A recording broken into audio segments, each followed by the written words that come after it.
राधे राधे दोस्तों। हमारी आज की कहानी है गम और खुशी।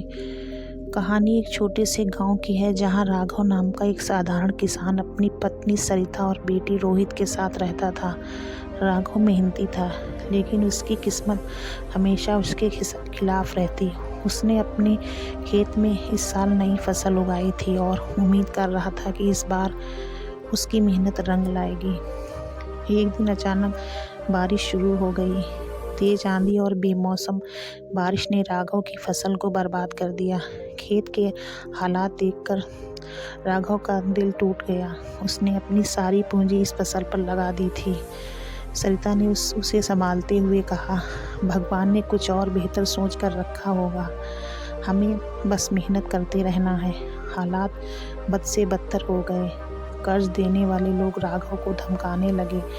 राघव ने गांव के मुखिया से मदद मांगी, लेकिन वहां से भी कोई सहारा नहीं मिला। इन हालात में रोहित ने अपने पिता से कहा, पापा मुझे पढ़ाई छोड़कर काम करना होगा, मैं आपकी मदद करूंगा। राघव ने रोहित को गले लगाते हुए कहा, नहीं बेटा, तुम्हारी पढ़ाई ही हमारी उम्मीद है। मैं तुम्हें किसी भी हाल में पढ़ाई से दूर नहीं करूंगा। कुछ समय बाद गांव में एक संस्था आई जो किसानों की मदद के लिए काम कर रही थी। उन्होंने राघव की स्थिति को समझा और उसे नई तकनीकों के साथ खेती करने की ट्रेनिंग दी। राघव ने दिल लगाकर मेहनत की और इस बार उसकी फसल इतनी अच्छी हुई कि वह न सिर्फ कर्ज चुकाने में सफल रहा, बल्कि उसकी आर्थिक स्थिति भी सुधर गई। गांव में पहली बार राघव के घर में दिवाली इतनी धूमधाम से मनाई गई।